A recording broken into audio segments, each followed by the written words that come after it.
Hey guys, welcome to my channel. I hope you're all doing very well. So we're going to be doing a couple of trailer reactions today. Yes, I'm bringing back the trailer reactions. It's been a while since I've done these, mostly because I kept getting copyright strikes on these videos, so I stopped doing them.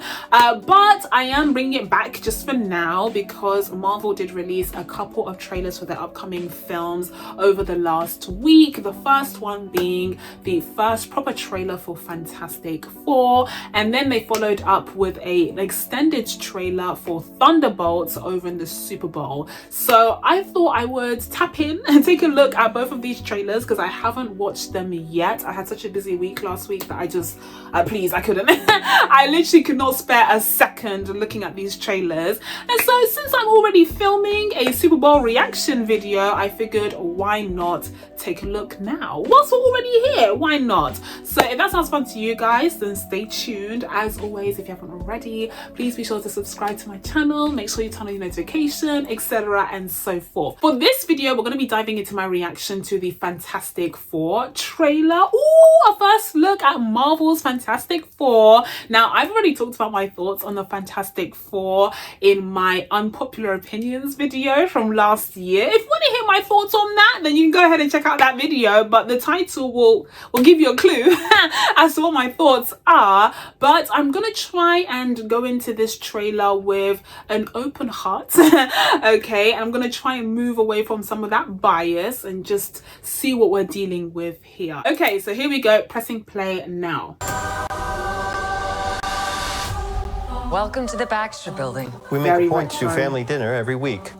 Sunday Oh, at very 7 retro. on Even the dot, the no matter aspect what. ratio of the We're all screen. here. I like the costumes. Oh, even the title card. Herbie, how's that sauce coming? Yeah, I'll be the judge of that. There's the thing. That's Cousin. Okay. Cousin! Look at him back in the kitchen as Okay, always. Is this guy good or what? And then this guy I'm gonna add Herbie a is couple like cloves very of garlic. retro robot. Not because it's not delicious, I just want to add a little bit of zip, okay? Cousin. Of course he listen to Cousin. He knows. Before we went up the first time, you couldn't turn invisible. So they're like astronauts, scientists. Oh, the Ben invisibility wasn't a powers. rock. The best pilot in the world right here. Yeah. Oh, Cousin. Best looking he made. Real life Cousin. And Johnny Oh, never that's caught sad. fire. Oh, here he is, Johnny Storm. Ben has always been a rock. Johnny is Johnny. Hi. I like that line. Ben has always been I a rock. am That's right really here. nice. Oh, there she is. Whatever life throws at Vanessa us, Kirby. we'll face it together. This looks really good. Oh, they have Master of the Things, so they're like popular. Oh, John Malkovich. Oh, As a family. Galactus. And there's that retro writing. First steps. I don't know how I feel about that subtitle, that tagline. Okay, so I just watched the Fantastic Four trailer and I have some thoughts. First of all, the word retro came up a lot, but specifically we're looking at a very 60s aesthetic, and I'm so sorry. I know that I said I was going to go into this with an open mind and heart, but I can't help but tie this back to what I talked about last year, which was The Incredibles. Sorry, I can't help it. The Incredibles kind of already did this, you know, superhero family set in the 60s. Like, I'm getting some of that Incredibles flavor.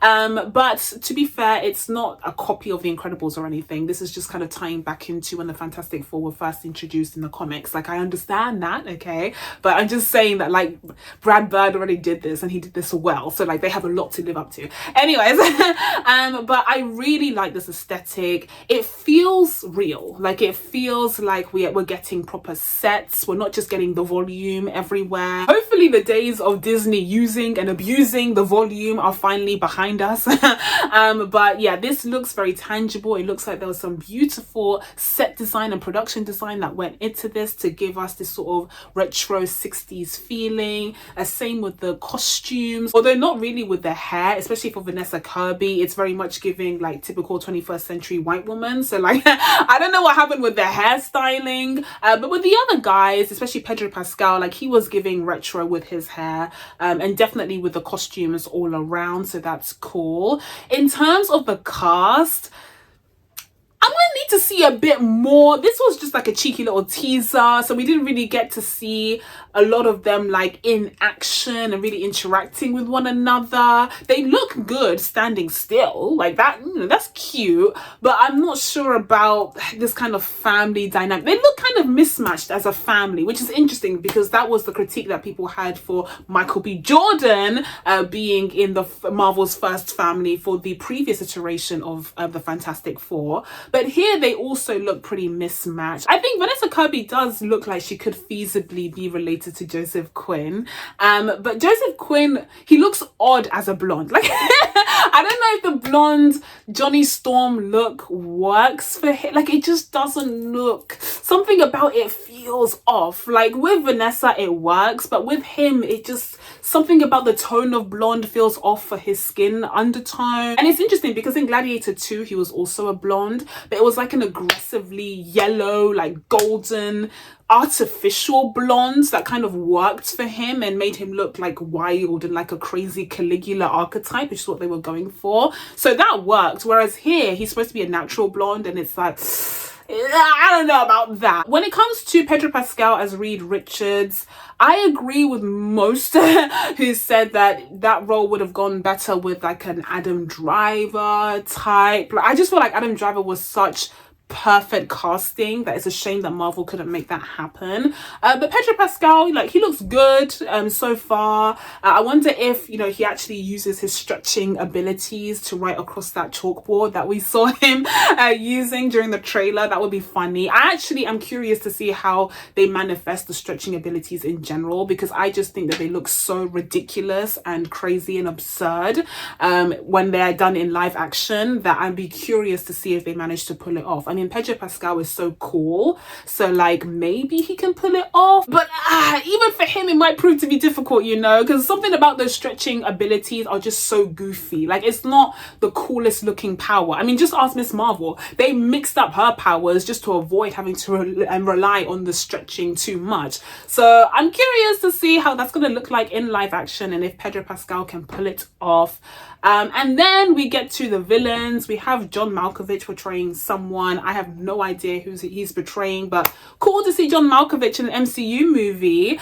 He was next in line, I guess, in a long line of acclaimed older actors who take one MCU role to be a one-off villain and then disappear into the night. But then, of course, we also get an appearance from Galactus. Like, they're going straight in. They're not even giving us a cute little prelude. We're going straight into the meat of the issue. And that will be exciting to see. Judging from the shadow that we saw of him, it looks like they're going for a very comics accurate Galactus. But as some of you may know, I'm of the school of thought that not everything in the comics translates well to live action. So if it looks goofy, it looks goofy. Even if it's comics accurate, it's still gonna look goofy and be distracting. I mean, hello, just ask Ant-Man 3. So overall, when it comes to my thoughts on this trailer, there's still a lot up in the air when it comes to whether or not I think they're going to execute this well. I mean, I have my doubts because, hello, this is the fourth live action Fantastic Four project, and they flopped so hard in the past that, like,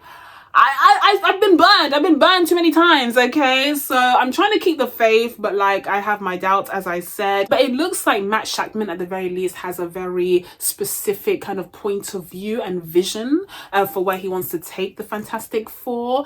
And this vision looks really intriguing to me. I like the fact that it looks distinct from all of the other MCU projects that we have on the pipeline so far. I believe he previously worked on WandaVision, and we know he was able to deliver on that project. So hopefully, if he could just bring even half of that energy over to the Fantastic Four, then this could be a hit. Honestly, like, this could very well be a hit. So that's it from me, guys. Now that I told you guys my thoughts on the Fantastic Four, sorry it wasn't as positive as perhaps you wanted it to be, but it's time for you guys to let me know what you thought of this trailer down in the comments below. Please be sure to subscribe to catch new videos coming up. Thank you guys so much for watching. I really appreciate it, and I will see you in the next one. Bye.